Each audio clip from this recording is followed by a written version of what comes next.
Good morning. I think we will get started. My name is Mary Lynn Ritzenthaler. I'm Chief of the Conservation Lab here at the National Archives, and welcome to the National Archives building on this beautiful spring day for a fabulous talk by one of our esteemed conservators. This presentation this morning is co-sponsored by the Conservation Lab, by the National Archives Assembly, which focuses on educational activities for NARA staff, and also by the American Academy in Rome Society of Fellows. So thanks to all for your support. So on to Jana. Jana works as a senior conservator here at the National Archives. She joined the archives in 2004. She grew up in Youngstown, Ohio, and we're happy to say that both her mother and her aunt are here in the audience today, so that's a special treat.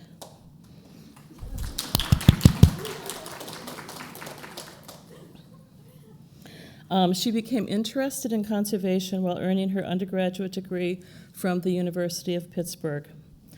Jana earned a Master of Arts and Certificate of Advanced Study in Art Conservation from the State University of New York, Buffalo State College, and she also earned a degree in fine hand bookbinding from the Canadian Bookbinders Book Artists Guild in Toronto, both in 2000. A 2008 Booth Family Rome Prize allowed Jana to take advantage of research on early archival records that she conserved at the Vatican Secret Archives Conservation Laboratory in 2000 and 2001. And a little known fact about Jana, if I can share this, I believe that she was the first female conservator permitted to work in that esteemed institution. Today, Jana will present some recent discoveries that she made by looking at the physical details found in NARA's well-preserved early bound journals, in particular, the binder of the Continental Congress journals that were written by Charles Thompson in the day that the Declaration of Independence was signed. So, Jana.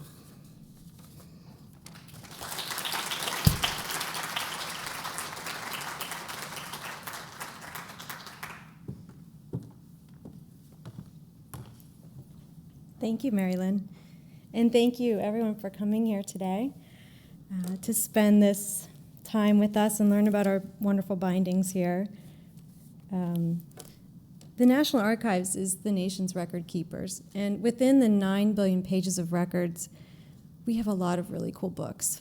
And it's a great place to work for a rare book and manuscript conservator because many of our records, many of our bindings, our bound records, are preserved as artifacts and in their original condition. So today, I'll show you some of the tiny details in and on the bindings that can tell us about these early binders and the people who bound them and their particular time in history.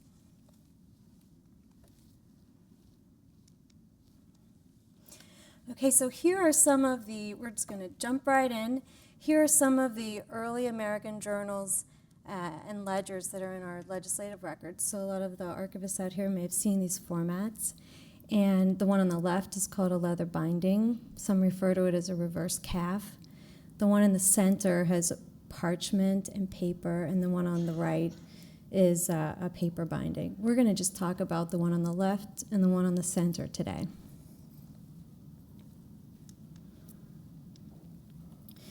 This first example, all of those bindings would have been purchased in a stationer's store in the 1700s, which would have been sort of like a CVS. So you'd walk in and you'd buy your notebook, but your notebook at that time would be handmade and bound either to the way you wanted it bound, or you could buy a pre-made one. So we're looking at empty books today, not printed books. And specifically, this journal that you're looking at here right now is the one that the Founding Fathers write in during their Continental Congress sessions. This is before we become our own country. And this binding is on display at the Ben Franklin exhibit that we'll go see after the talk if you have time. And it came into the lab so that it could be preserved for this exhibit. And the Founding Fathers write in this journal the day that they decide that we're going to be our own country. This journal is also significant because on the inside, it once had the very first copy of Dunlaps Broadside attached into it in real time. So the founding fathers were writing, then they attach it with wafers. They look like wax, they're red. They're the little dots you see at the top. And then it was folded up, and then they continue writing. And so what you just saw, the little movie, is a little working conservation binding. So this structure looked pretty simple to make, and I couldn't tell if it was a rebind or repaired, so I thought, well, I'll try and make it, and it'll help me understand how the structure functions so that I can figure out how it broke and how to fix it. So book conservators are one of the rare conservation specialties where you have to be a bookbinder to be a book conservator. And so I made the model, and one of the cool things about the model is that it allows you to see how that Dunlap Broadside once functioned. So it was really fun to see archivist Jane Fitzgerald's face when I showed her the model, and I said, this is how the Dunlap Broadside used to function, because now it's flat and it's stored separately from the book. And so it's a wonderful tool to record notes in and understand the structure and then share with others who I can learn from about the bindings. So here are some of the physical details. So if you bear with me, volume 3 is the volume I'll refer to during the first half of the talk. And that is the one that the Dunlap Broadside was folded up into. And we think these bindings are a lot of the Continental Congress paper bindings, the rough journals, the rough notes, and then there's more formal notes. So all of these little notebooks, we believe a lot of them are made by William Trickett in our sort of preliminary studies of the physical details. And so one of the clues is called a sewing tail. And if you want to see what that is, I can show it to you in more detail. I'm not going to explain it too much, but trust me, it's circled in red. It says pointy tail.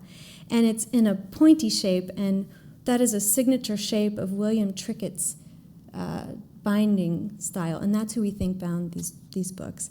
And because these journals are in their original bindings, we could then look to other ones next to it. So volume 2 actually has a William Trickett trade ticket, which is sort of his trade card, and they're quite rare to find. And within the Continental Congress journals, we have this one. And so these are two clues that are physical that then tell us who is binding these books. Another really interesting artifact is if you look in the top left corner, you will see 7/6, and that means 7 shillings, 6 pence. Thank you, Kitty. Ken Harris said it would not be 7 pounds, so that's good to know. And then Jane Fitzgerald, and I'll talk a little bit about Bowmans Fine, they said that's absolutely Charles Thomson's handwriting, who is the secretary of the Continental Congress.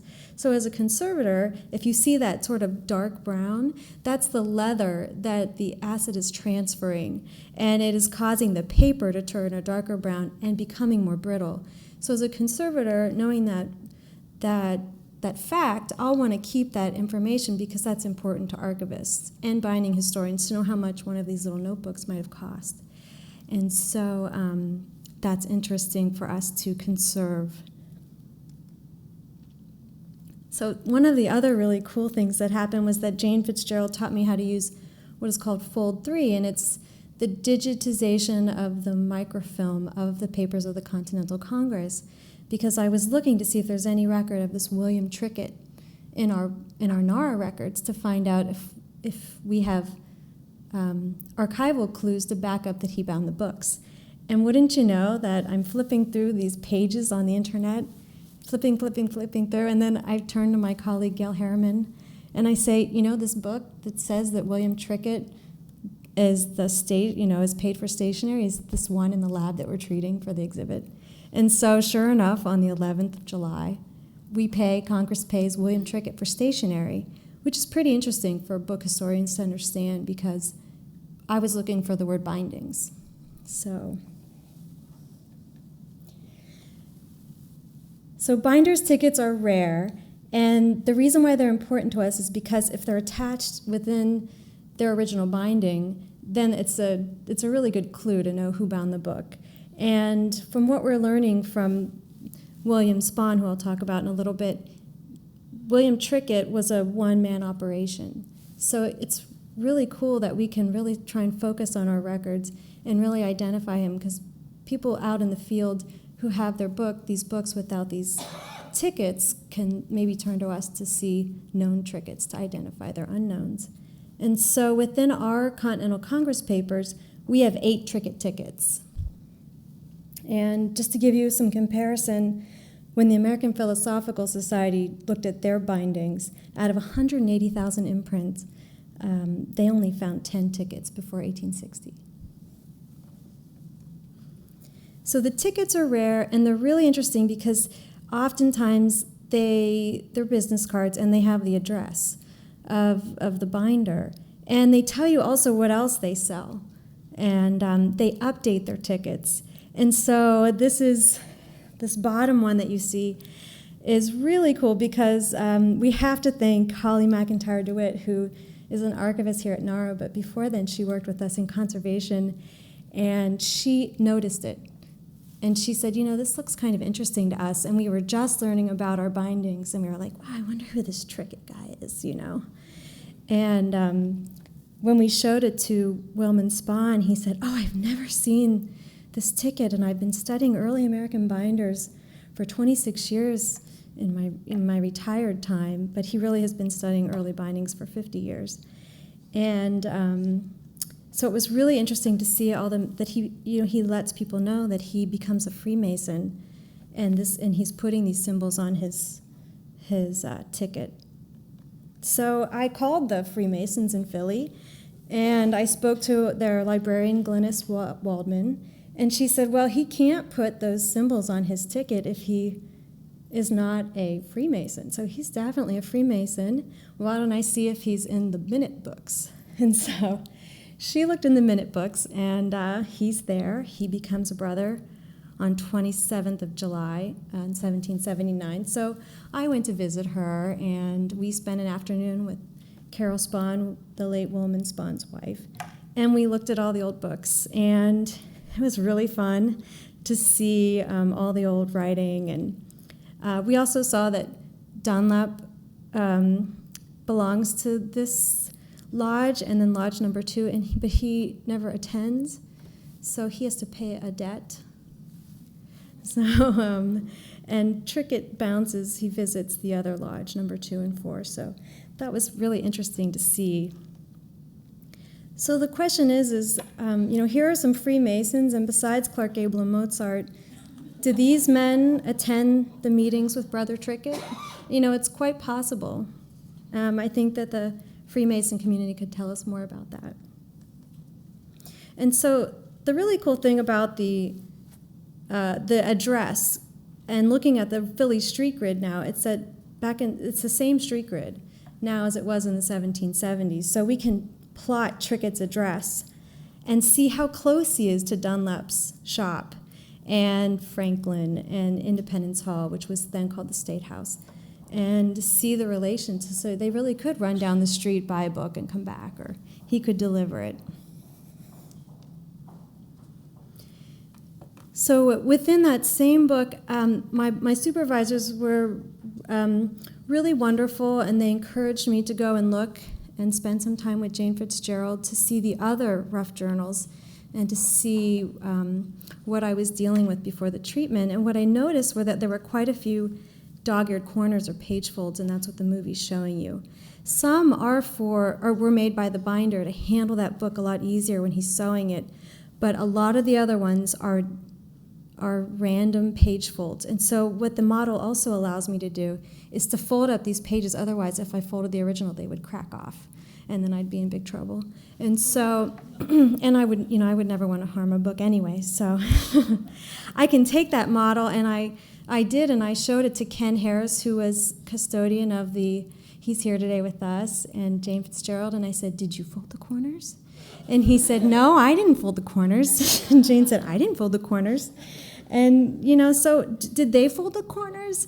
Now we can kind of, as conservators, we then would think about this when we're figuring out our conservation treatments. If some of the pages would ever need more attention, we would be paying attention to preserving those folds so that archivists or book historians would be able to look and see if there's some connection.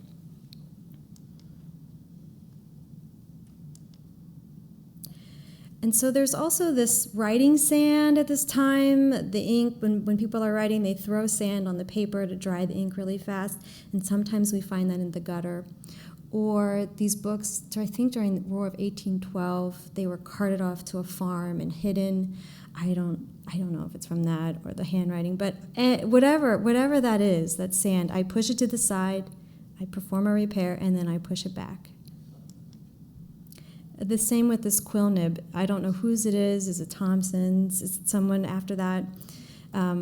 It's there, and then in the model I write the page number so that I don't have to constantly flip back to the original binding if I want to know where it is, and if I don't want to read my report, you know.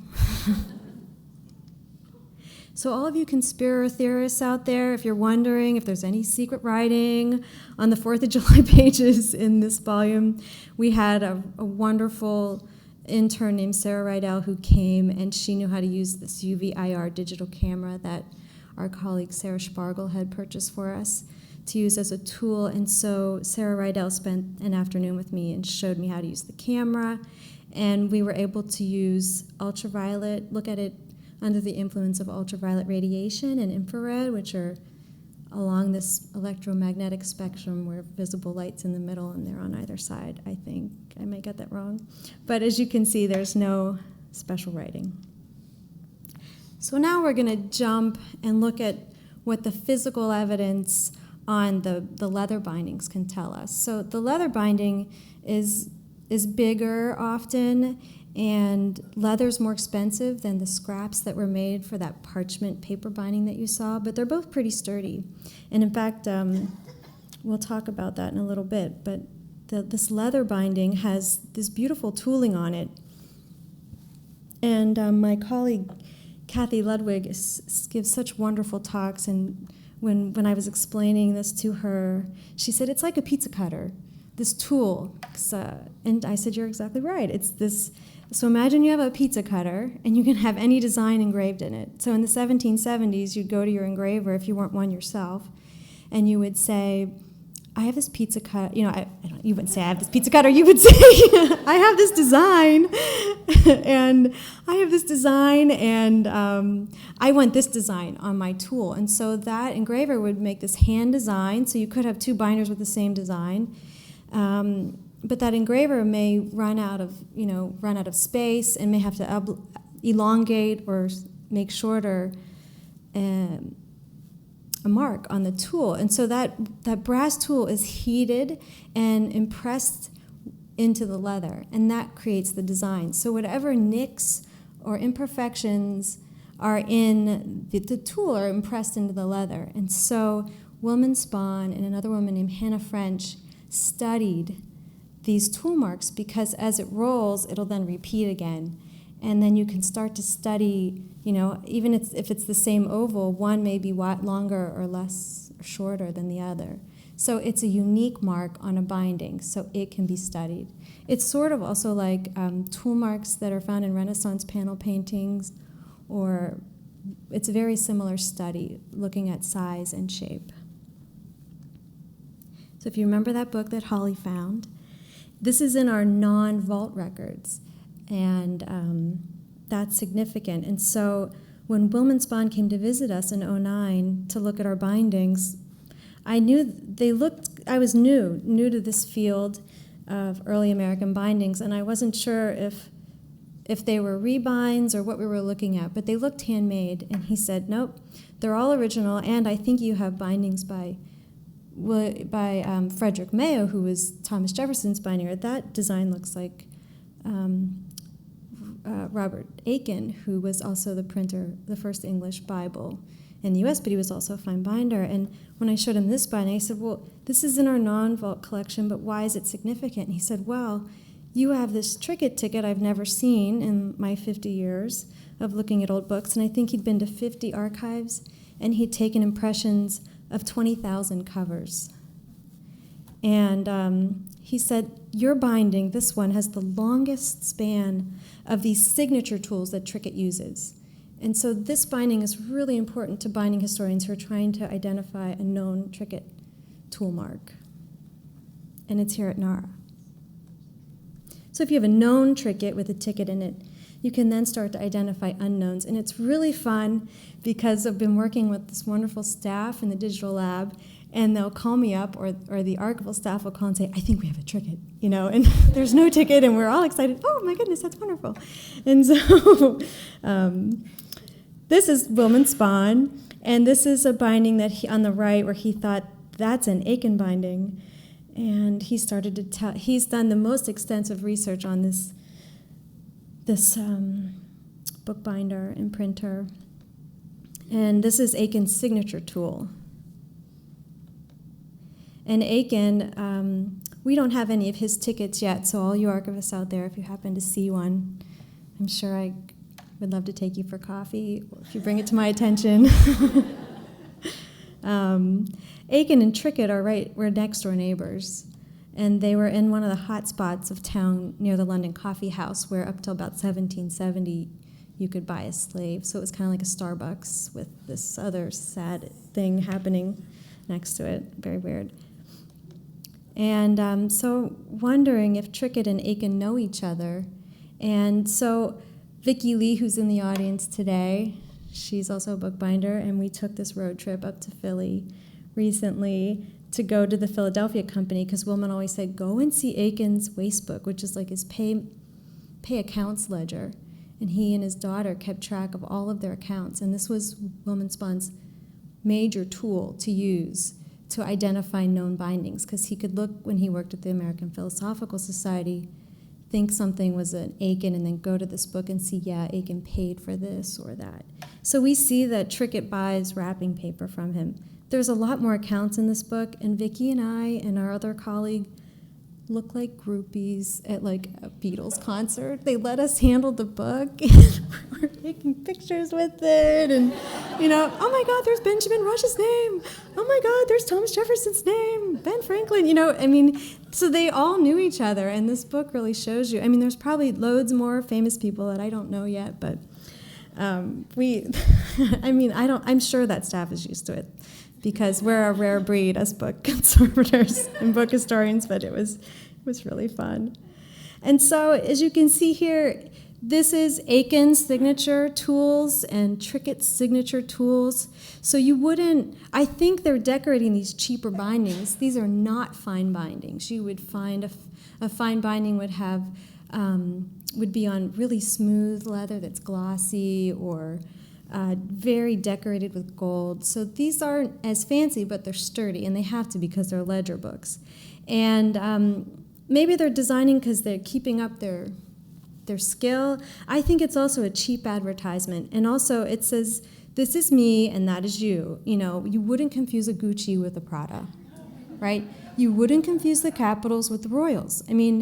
They look, very distinct styles. So I think that, we find some of these Aiken bindings within the Continental Congress rough journals. I'm wondering if but we don't see a reference to paying Aiken yet. Maybe I need to keep looking, but maybe Trickett needed a few more bindings to fill his order, and he's just said to Aiken, can you just give me a few? And he doesn't mind, because his tool marks are on the book, and people will know he made it. So that's my best guess there. And then I also just wanted to point it out that these binders give their tools away. They can give their tools away, or if they die, then someone else takes the tool. So in the future, in the future, Trickett dies, and then a man named Woodhouse buys his tools, so then he starts using his tools. So you really have to put the tools in context. And so that's why we can really say that our bindings are by William Trickett, but it's a lot trickier. All these words, ticket, Trickett, tricky.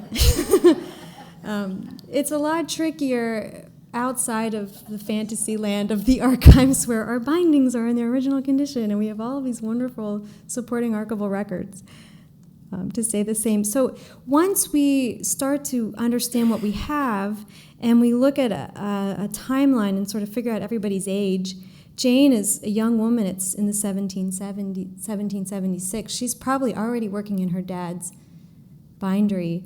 So by 1789, she's a young woman. Is she doing these bindings, or is he? Once we can prove they're Aikens, then we can start to say which one. And William Fine did a lot of research on the Aikens, so we'll be able to turn to his records at Bryn Mawr College and see if we can take it a step further. And so when William Fine came to the archives and he saw bindings that he really wanted to study, he asked for rubbings. And what is a rubbing?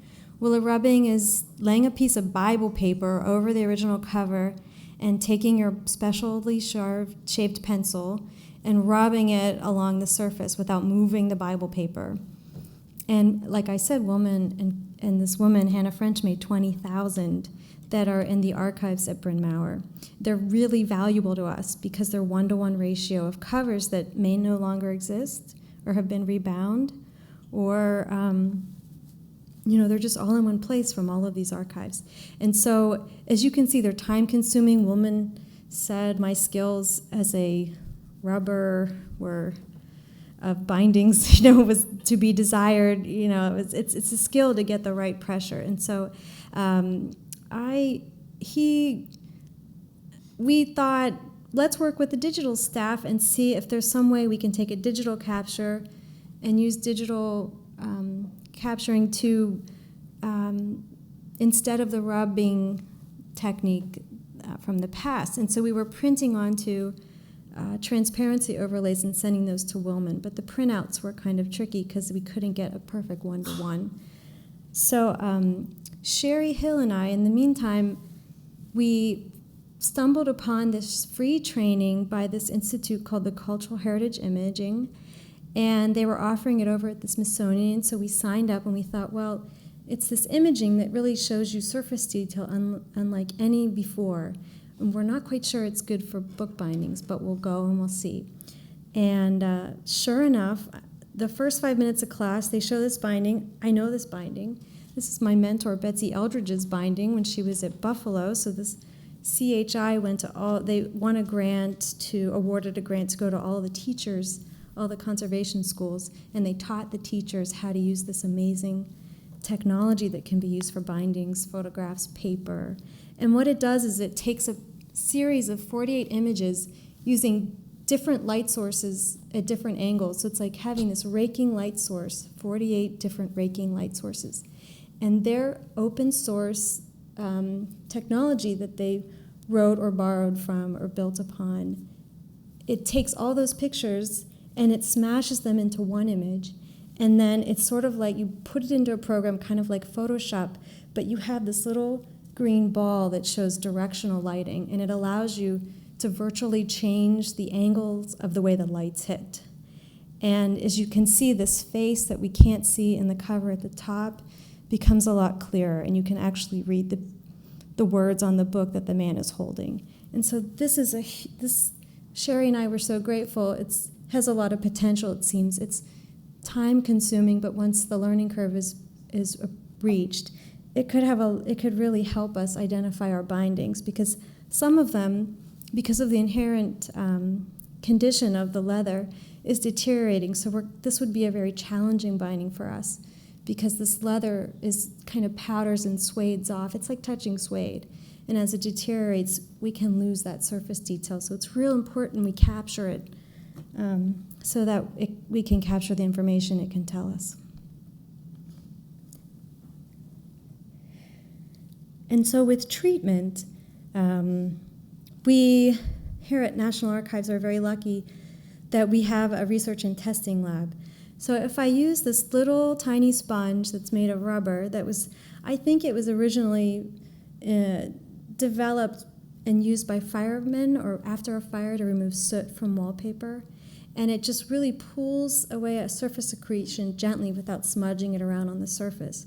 And I wanted to make sure it wasn't leaving anything behind. And so Dr. Jen Herman was able to run some tests. And I'm not going to explain what that test is, but if you'd like to know about it afterwards, I could let you know. But trust me, or we trust Jen, because she says it's okay to use.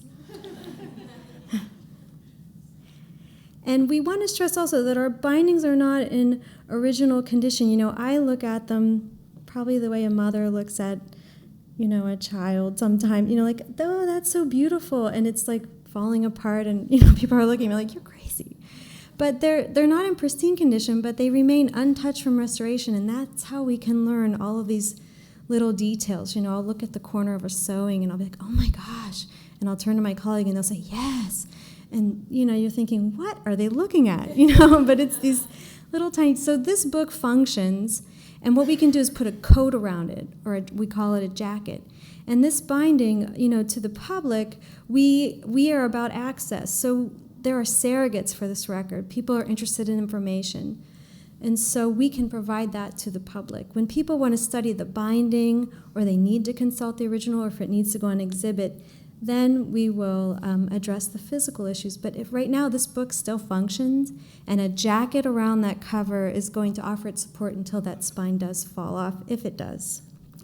So when it does fall off, like this book, the binding still functions. So we can just store that rigid spine with the box, with the binding, but in a box together with it. It's one of our Senate records. And also, this is a headband, and the headband just decorates the head and tail of the binding. In the past, this would have a more of a structural job, but here it's purely decorative. And it's also a sign of economy, because it's an extra step. It costs a little bit extra money to take silk and fashion it in 2 colors on the spine of a book. And so that's telling us about the cost. And I just simply sewed it with no adhesive to just tack it into place. And because these are our rare materials, and maybe they're only really handled for exhibits, we can do these delicate repairs. But we do realize that this is something that can't happen always maybe in other collections. And so often people ask me, you know, how do you fix an old volume? And every volume is different. It's kind of like people. It's kind of like my grandma Stella. Now, this is my mom, in case you haven't seen her yet. Here she is, so you can come and say hi after the talk. Now, she does have on heels in this picture, but imagine she and my grandmother used to be the same height.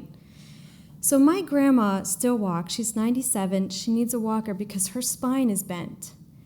But she still gets around, and she can still function.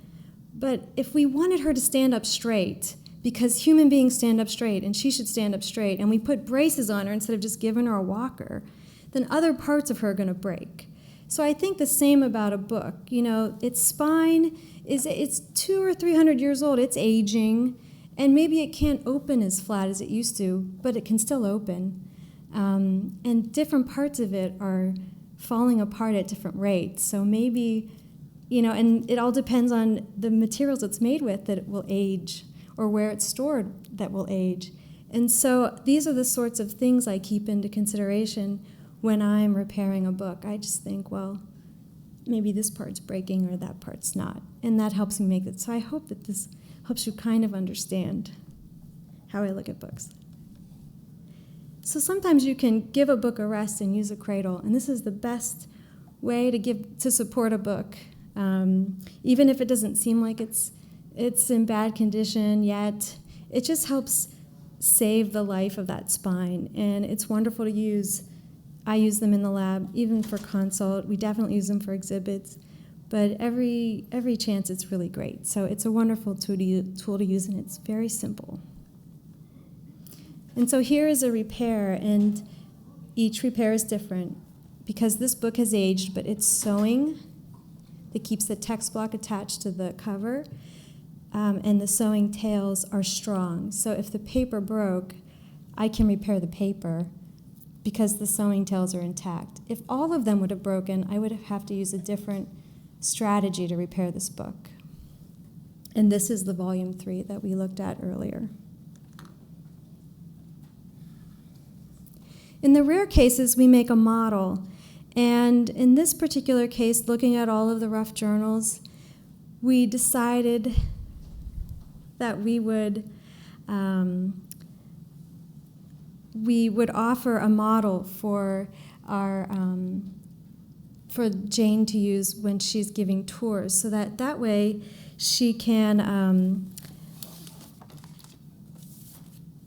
make a model. She can use the model to show function, and maybe she can show the Dunlap Broadside during the tour, but maybe then she doesn't. She can show the covers of the original books, but she can show how they function with a model, and so she'll be able to open this. You can look at this binding afterwards, and she can use it in tours. It's very rare that we'll make a surrogate, but in this case, it will help preserve and save that time that we need to use those bindings for other purposes.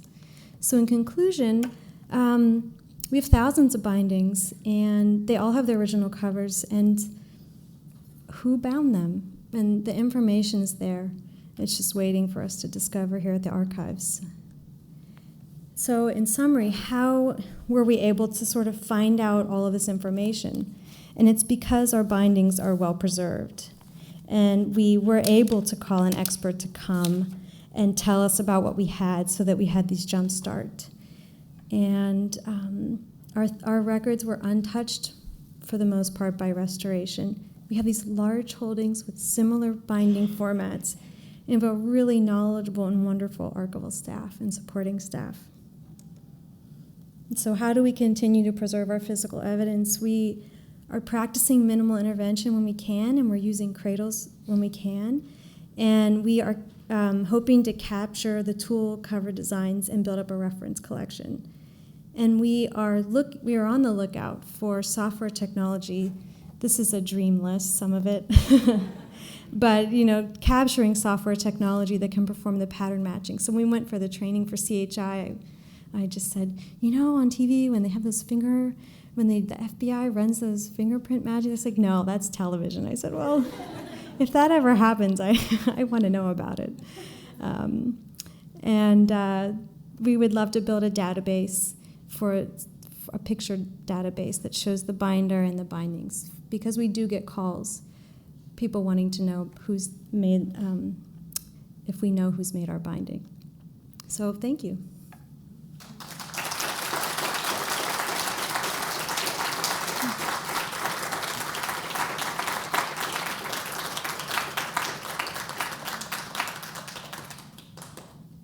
Are there any questions? Yes. So when it comes to ancient book preservation, what is the difference in the role of NARA versus Library of Congress or Smithsonian in terms of collection, categorized collection of ancient books? Well, I think I haven't seen any Asian bindings in our collection, but that doesn't mean that they don't exist. They just haven't had to come to conservation. But the Asian binding traditions are different than the Western. And so we would just understand how those bindings were made so that we could repair them in the same way that they're made. Does that answer your question? No? I guess I'm saying historical old book, like 100 years old for preservation. The collection of NARA, how is different from the Congress? I think the Library of Congress, and I may need some help from the archival staff. The National Archives is the nation's record keeper, so agencies send their records here. So and I think at Library of Congress, in addition to their special collections, they are supposed to receive every printed book printed in the USA that is a part of their records. So they have a much broad, more of a range of records. And then there are a lot of other federal agencies that have book collections. But ours are a lot of manuscripts. Here we have your tax records, treaties, public laws. I hope I answered your question. That's how they differ. Yes? Can you elaborate a little bit more on how you made your model and why? Well, the little working model was actually something that I built upon while I was at the academy.